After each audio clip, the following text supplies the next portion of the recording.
Tercer bloque de Línea de Tres. Estamos en vivo aquí en la pantalla de TV Ciudad, abriendo el ciclo de deporte y derechos humanos. Hay mucho para explorar y para analizar en esta área. Y hoy recibimos amigos de esta casa, amigos nuestros, para hablar de distintos temas. Y en principio recibo a Santiago Díaz, periodista que además ustedes lo ven acá en TV Ciudad en las transmisiones de NBA. ¿Qué hace Santi? ¿Cómo andás, Wilmar? ¿Todo bien? Espectacular, y aparte estoy más local que nunca. Más local que nunca, sí. Claro, exactamente. Exacto. Estamos en un momento de la NBA divino, aparte, ¿no? Sí, sí, estamos en los playoffs, ya muy cerquita de las finales de conferencia, que vamos a tener la del oeste, después la final global. O sea que sí, es un momento clave, interesante, sin duda. Bueno, a tu izquierda tenemos a un amigo de este equipo, integrante de este equipo, que hoy se cambió el traje. No viniste como columnista, Gabriel, viniste como entrevistado. Como entrevistado, qué momento, andás? Wilmar. ¿Todo bien? Buenas noches, muy bien. Bueno, con ustedes, y ya en un ratito vamos a recibir también a otro querido colega para hablar de este tema, abriendo este ciclo, ¿no?, de deporte y derechos humanos.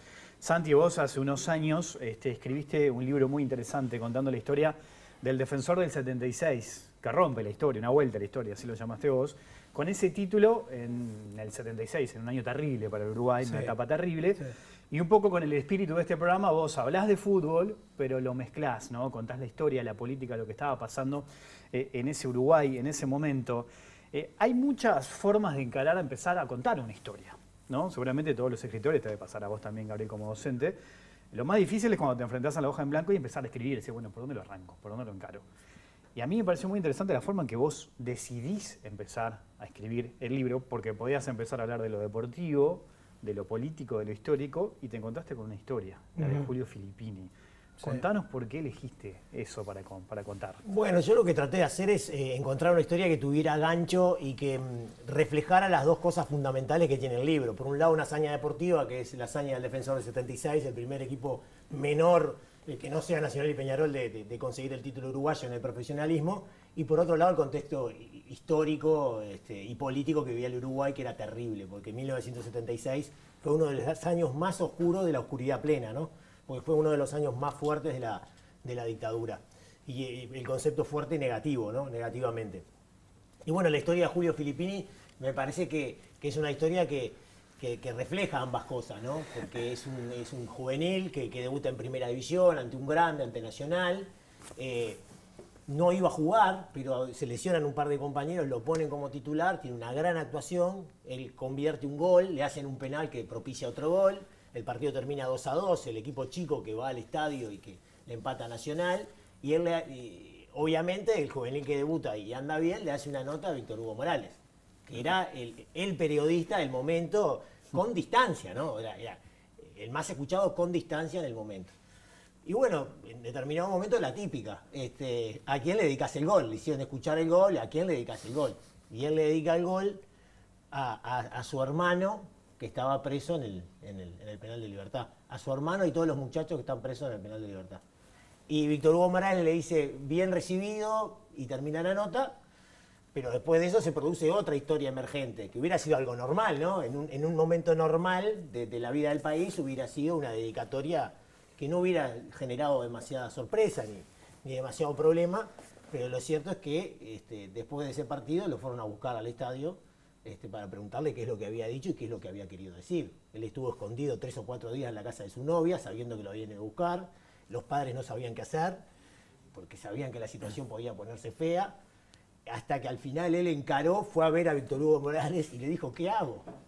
Los militares de aquel momento ya habían hablado con Víctor Hugo Morales, y bueno, y al final lo perdonaron, pero estuvo 4 o 5 días sin ir a entrenar y sin saber qué es lo que iba a suceder. No jugó más después, aunque también puede haber algunas razones deportivas, claro, porque era juvenil, lo que contaba. Bueno, ¿no?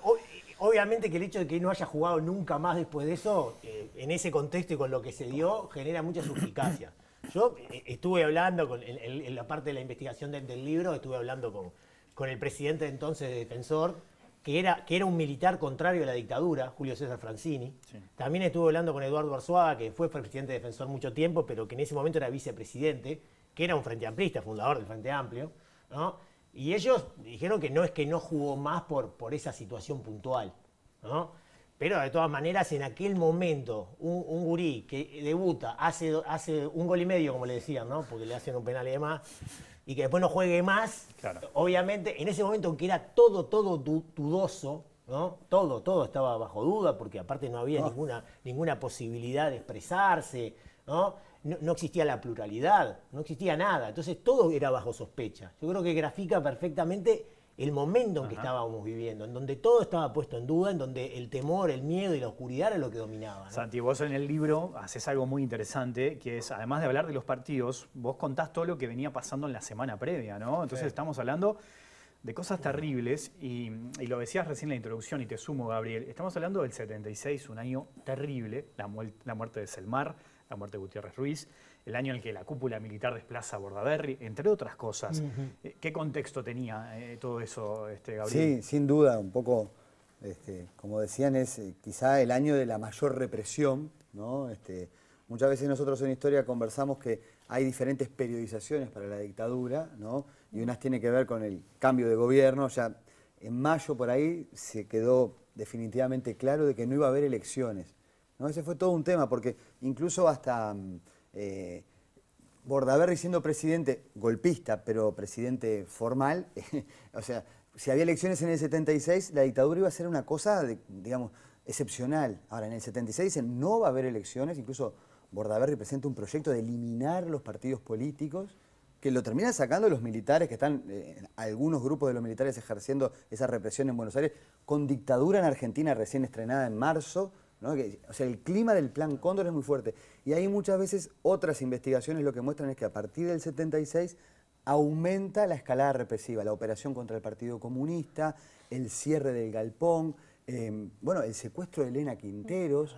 Todo eso está pasando ahí y agreguemos, son cosas horribles también de contar, ¿no? Pero empiezan a aparecer cuerpos en las costas, en Colonia, en la playa Ramírez, que se dice, mutilados, se dice que son de barcos japoneses, no sé. Después nos enteramos... Que vienen de Asia y todo lo demás. Sí, y un motín, eran los vuelos. Los vuelos de la muerte. Claro. ¿No? Entonces, en ese clima, y bueno, y hay una nota muy interesante de un periodista del Excelsior de México, que viene a Montevideo, allá escribía Quijano en el exilio en México. La Embajada de México fue un reducto de salvar a mucha gente, y habla de un país sin alma. Esto que contabas, yo me imagino, ¿no? la nota...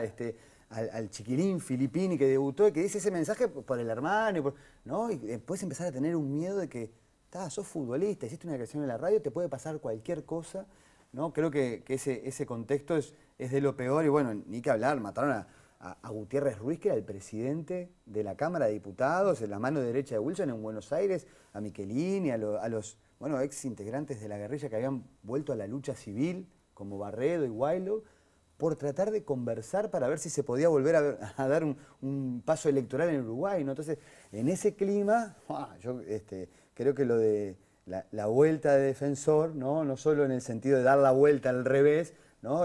Es súper interesante como bueno, las imágenes mostraban, ¿no? Para mucha gente fue un catalizador de que algo distinto pasara, sí. ¿no?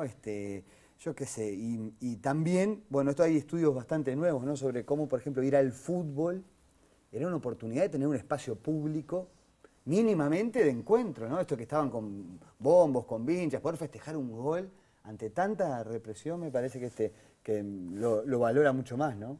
Bueno, ¿cuál era, Santi, las características de ese equipo en medio de todo este contexto?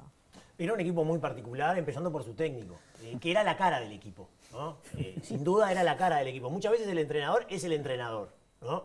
Y ya está. Pero en este caso era la cara del equipo. O sea, el defensor del 76 era el profe de León, que era comunista, ¿no? Y todo el mundo sabía que era comunista.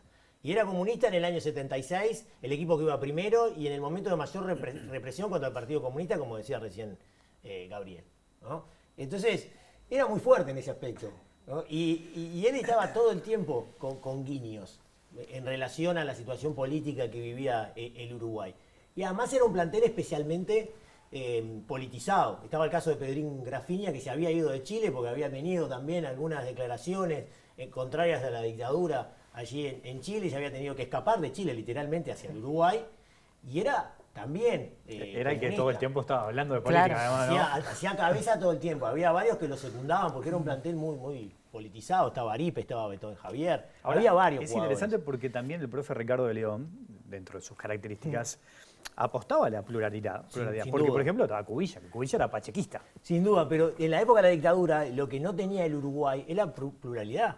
No había pluralidad. Entonces, el hecho de que estuviera Cubilla, que era un pachequista, que era de la ultraderecha sin lugar a dudas, también le daba esa legitimidad de que nosotros pensamos de esta manera, pero vos pensás de otra y está todo bien. Y aún así podemos ir todos juntos por el mismo objetivo. Sí, convivimos ¿no? en lo mismo. Convivimos Exacto. en lo mismo. El plantel era democrático ante un régimen Ante un régimen que no lo era, Sí, ¿no? sí. Y yo creo que por eso también la gente lo tomó como ese defensor del 76 como una especie no sé, de lucecita, en un momento en el que, claro, la dictadura duró desde el 73 al 84, ¿no? 11, 12 años, si tenemos en cuenta que Sanguinetti asumió en el 85. En términos históricos para un país no es tanto, pero en ese momento, en el 76, como decía Gabriel, con todo lo que había pasado, ¿no? El hecho de que ya se sabía que no iba a haber elecciones y todo lo demás, parecía que nunca iba a terminar la dictadura. Entonces, que haya como que... Sí, tal cual. Hay algo, mira, un detalle que se me ocurre pensar ahora para comentarles, pero la dictadura llegó a prohibir en el 76 tangos de Gardel. Había un abuso, no solo estas cosas terribles, contamos sobre cuerpos y vidas de personas. Tangos de Gardel porque se mencionaba una huelga, tangos de Gardel porque hablaban de chistes verdes. Entonces la dictadura estaba con un poder también de decirle a la gente lo que podía escuchar. Entonces, me parece, ¿no?, que interpretativamente también que triunfara Defensor era un triunfo contra el poder, ¿no? Yo soy de Nacional, no me gusta que gane Defensor en el fútbol, lo digo, pero, no, pero es decir, también hubo una simpatía de todos los que querían un resquicio de libertad, y además con la propuesta colectiva, plural, del profe de León, porque eso también me parece que es importante tenerlo en cuenta. Él tenía un perfil deportivo, de tratar el profesionalismo, digamos, la disputa, dejando todo por el equipo, que iba en contra también de los discursos clásicos, del poder, de la historia de las camisetas, no sé qué. Me parece que eso también le dio un plus, ¿no? Sí. Y Víctor Hugo también creo que Bueno, Víctor opta Hugo, por seguir a Defensor. Sí, Víctor ¿no? Hugo, aparte lo hace no cuando faltan 2 partidos, lo hace ya comenzando la segunda rueda, ¿no? Que había muchos equipos chicos que habían empezado muy bien los campeonatos y en la segunda rueda se habían caído. Era probable que Defensor se cayera, pero él vio algo ahí, que Víctor Hugo también está entrevistado en el libro, vio algo como que había algo distinto y que podía darse el título de Defensor, y lo siguió. Y dicen que fue muy importante que él estuviera ahí partido a partido para que no lo derribaran a Defensor, ¿no? Porque en realidad él estaba mirando lo que estaba pasando. Y él era el más escuchado. Entonces, si pasaba algún escándalo, que era lo que todo el mundo decía que podía pasar para que Defensor no fuera campeón. No había VAR, pero estaba Víctor Hugo. estaba legitimado. Era como Víctor Hugo. la garantía, ¿no? Sí. Santi, y dadas las características del plantel que planteabas recién, el entrenador, los jugadores y también la dirigencia política, ¿pensás que se ejercía una especie de militancia política a través del club? Yo creo que eran jugadores muy politizados. Por ejemplo, estaba el caso de Grafiña, que les machacaba todo el tiempo a sus compañeros que el jugador de fútbol era un trabajador y que como tal tenía que comportarse y que tenía que tener conciencia de clase de trabajador. Y se hablaba todo el tiempo de eso, ¿no? Y hay una cantidad de anécdotas de un momento que estaban en la concentración, se habían tomado capaz que algunos vinos de más, porque antes viste que era diferente que ahora.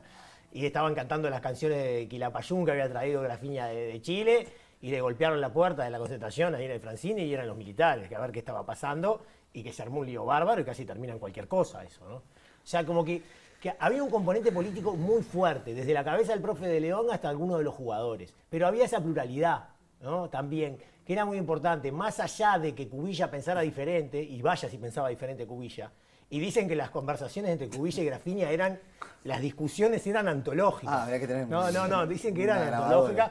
Grafiña mucho más ideologizado, ¿no? Conceptualmente mucho más fuerte, pero que eran conversaciones muy fuertes. O sea, se hablaba mucho de política, ¿no? Y los jugadores eran conscientes de lo que estaban generando, porque Defensor no tiene mucha hinchada. No tenía mucha hinchada en aquel momento. Y cuando uno ve las imágenes de los partidos, estaban llenos los estadios. Estábamos viendo recién acá atrás las imágenes del Defensor Rentista, pero por ejemplo hay otros partidos del campeonato que tenían... Claro, pero ponele que Defensor Rentista era el último partido. Estaba lleno igual. Pero yo qué sé, el partido de la cancha de Fénix, ponele, que es un partido clave que gana Defensor 3-2, un partido que fue de locos, estaba llena. Y era gente que se había embanderado con ese Defensor. Yo creo que muy posiblemente por lo que decía Gabriel, por esa cosa de... Simbólica, ¿no? Simbólica. Algo pasó también, ¿te acordás? Algo con distinto el puede pasar. Topollillo, ¿te acordás? Bueno, con Huracán Museo. Esa cosa que popularmente hay una simpatía que va más allá de la camiseta. Claro. Y agregaría un detalle que me contó, bueno, parte de este plantel y bueno, porque el Defensor también nos dio un gran historiador como Gerardo Caltano. Que también ahí habla en el libro. Era lateral allá y vos lo entrevistaste, ¿no? Pero que había una tradición en Defensor muy vinculada a los Francini, de un cuadro, no totalmente, pero con mucho legado vallista democrático, ¿no? Incluso viejos entrenadores de la defensa, defensores, decían que cuando uno despejaba con un pelotazo había que gritar ¡Viva Valle! ¿no? Entonces, esa cosa que Defensor siempre tuvo algo también de vincularse, no con lo político partidario necesariamente, pero de una perspectiva de club que no era solo ir a jugar al fútbol, ¿no? Entonces, en este plantel se combinaron esas cosas que vos contabas, más una tradición y que estuviera, ¿no? Porque ahí Francini tiene una historia digamos, porque también la AUF estaba intervenida por los militares, hay que recordar esto, ¿no? Entonces, era difícil y capaz que justo un militar que no era pro régimen, su equipo salió campeón. Fue una cosa, el fútbol da a veces oportunidad de revancha, ¿no? Mencionaron varias veces a Víctor Hugo Morales y es interesante ver el rol del periodismo, ¿no? En este caso, Víctor Hugo se la jugó al seguir a Defensor, decir, bueno, lo sigo porque veo que este equipo puede ser campeón, pero un poco por lo que decían ustedes, ser una especie de garantía de si pasa algo, yo que soy el más escuchado, lo cuento. Y es interesante detenernos un segundo en el rol del periodismo deportivo en materia de derechos humanos. Vamos a sumar una voz a esta conversación. Lo tenemos al querido colega Rómulo Martínez Chenlo. Otro amigo. Otro amigo más de esta historia. Rómulo, ¿nos escuchás? ¿Nos ves? ¿Cómo andas? Es un gusto recibirte. Salute, gente. Es enormemente placentero para mí reencontrarme con ustedes, escucharlos, abrevar de vuestros conocimientos e ideas, ir dinamizando la cabeza sobre cosas que pasaron. Realmente es muy gustoso estar con ustedes. Bueno, es un gusto enorme recibirte. Sabemos que estás mirando Línea de Tres, que lo estás siguiendo. Y en esta preciosa charla que estamos teniendo con Santi y con Gabriel, nos interesaba tu mirada sobre este asunto, ¿no? El rol del periodismo en materia de derechos humanos, lo que ha pasado en el Uruguay, lo que está pasando hoy. ¿Cómo ves? ¿Cómo lo analizás?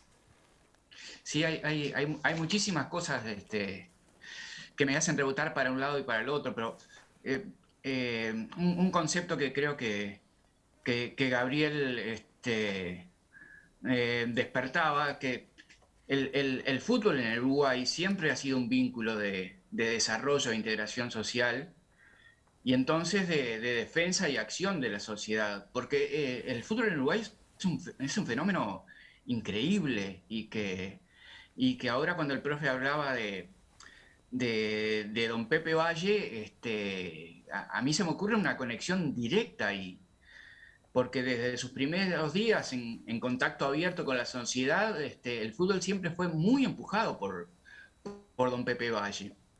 Muy empujado desde el otro lado de la línea que no existía, además, estando allí, pero además después promoviéndolo como motor, porque el fútbol ha sido forja de nuestra noción de identidad. Es como somos, como queríamos ser, como queremos ser. Es el ser. Y allí hay una cuestión que a veces queda muy perdida, pero que sin embargo a mí me parece genial, porque es el de los olímpicos, el del terrible Anasazi, pero también el del indio Pedro Arispe, contándole al hachero su noción de patria. Aquello de que para él la patria era el lugar donde por casualidad había nacido, y después cuando ve izar la bandera en Colombes en 1924, dice que le contaba a ese magnífico Homero, que era el hachero, Julio César Pupo, que ahí explotó de emoción, que cuando sonó el himno y se levantó, se izó la bandera, el indio Pedro Arispe, el compañero de saga del terrible Anasazi, sintió lo que era patria. Y yo creo que ahí hay un fenómeno que no es necesario que sea revisado, pero sí puesto en discusión de manera contemporánea, porque los clubes de fútbol, los de fútbol, son elementos dinamizadores de nuestra sociedad. Y se cimentaron en los mismos valores que muchos años después, muchas décadas después, el maestro promovió para la formación de los futbolistas, aquello de la adhesión, la solidaridad, la igualdad, el respeto, los derechos y las obligaciones que tiene cada uno de esos integrantes, que al principio el club eran esos muchachos que estaban jugando al fútbol, no eran más que eso, no había dirigentes. Entonces, aquellos que corrían detrás de la pelota se fueron transformando en el club. Es un fenómeno espectacular el fútbol en el Uruguay. los clubes surgen también del otro lado del Río de la Plata como necesidad de darle forma a aquellos que estaban jugando al fútbol.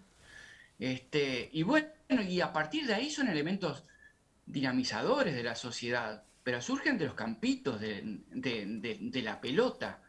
Rómulo, Y sí, en el periodismo, ¿era común vincular el deporte con otras temáticas? ¿Era algo que sucedía, que se hacía habitualmente? ¿Cómo era? bueno, me meto en terreno del profe Kirichi, pero en el año 1924, cuando la gesta de Colombes, cuando el Desirade sale a puerto vacío de aquí, iba a puerto vacío, pero también iba un periodista del diario El Día, porque Valle y Ordóñez entendía que era un elemento fundamental en el desarrollo de aquella sociedad. Entonces, ahí estamos hablando de fútbol, ¿verdad? Lo que Lorenzo Valle cuenta es cómo le pega Perucho Petrone o cómo, o cuando le terminamos ganando 3-0 a Suiza, dice esto es el Uruguay. Y aquí no hay elementos de política partidaria, por decirlo de alguna manera, pero sí los hay de política, de la vida. Entonces, a partir de ahí, en el propio desarrollo de los clubes del fútbol uruguayo, se van estableciendo cotos de poder donde también están absolutamente vinculados con la política partidaria, pero también con el republicanismo y con los elementos democráticos que abrazábamos. Rómulo, Cuando ustedes decían de lo grisáceo, de la negrura de la dictadura, a mí me volvió la vida aquellos momentos, aquel sentir de que de ahí no salíamos, que estábamos metidos en un agujero espantoso, horrible.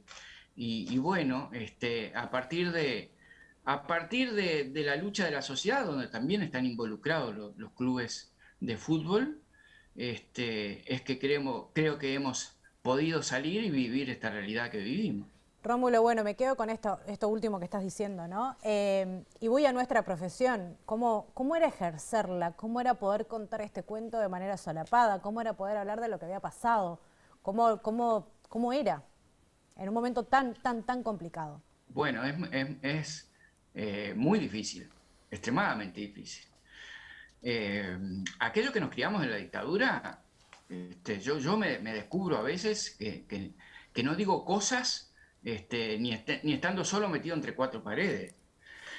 Entonces, trasladar esa sensación individual del desarrollo humano a alguien que está generando una información, pero con la aplicación del sujeto, estoy dándote la información, pero estoy dándote la información también muy teñida de mis ideas.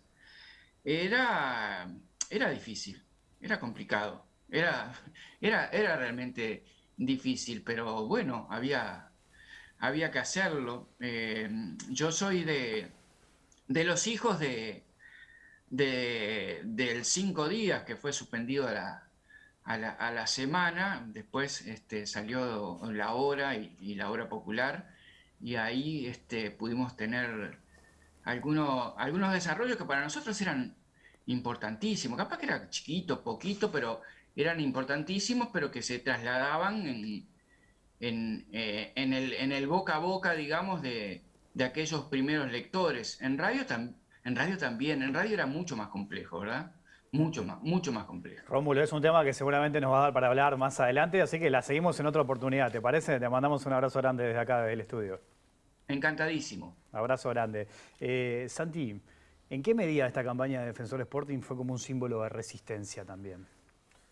Bueno, yo creo que lo que decía Gabriel es cierto. Mucha gente lo tomó así, ¿no? Porque en definitiva era como una especie de simbolismo en contra del statu quo, ¿no? En contra del poder, de lo que ganaban siempre Nacional y Peñarol, sin identificar a Nacional y Peñarol con los militares, pero tenía ese simbolismo que me parece que era lógico. Bueno, algo puede pasar para derribar algo que parece imposible de derribar. Rómulo lo decía recién, en el 76 parecía imposible que la dictadura se fuera. Parecía muy difícil, era el momento más oscuro. Y bueno, eso yo creo que significó como una lucecita de esperanza, como algo distinto, como un pequeño guiño de que las cosas podían cambiar. Que sabiendo que iba a ser muy difícil y que la hazaña de Defensor no iba a terminar con lo que estaba sucediendo desde el punto de vista político, pero sí como para envalentonar a una cantidad de gente de que, bueno, de que algunas cosas podían ser posibles y que los poderosos podían llegar a caer incluso, ¿no? Bueno, y todo eso, para el que quiera responderlo, ¿cuánto forja identidad para el futuro en un colectivo, en un club, el que hayan tenido que atravesar y vivir todo esto?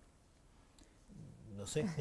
No se peleen igual, no se peleen. No. Yo creo que igual hay un detalle ahí que está bueno, enganchando con lo que dice Rómulo y lo que dice Santiago, ¿no? De que hay una tradición del fútbol como parte del colectivo social identitario uruguayo, no completamente, pero muy vinculado al republicanismo, a lo democrático, ¿no? A la posibilidad de participación, y esto daría para profundizarlo en pila, y hay muchos trabajos realmente muy buenos sobre eso, ¿no? Entonces también que pueda llegar gente de otras clases sociales o que puedan ganar los que no son grandes, es parte del fútbol, y eso democratiza de alguna manera la disputa. En un contexto de tanto autoritarismo, de quizá el peor año de la dictadura, no hay por qué poner peor, pero muy fue terrible, sí. que pase esto justo en el fútbol, que muchas veces es considerado como una actividad menor, pero que en Uruguay no lo es como esa estrella fugaz que pasa en medio de la noche y genera, yo creo que para la historia de Defensor, y esto, bueno, Santi conoce mucho más, ¿no?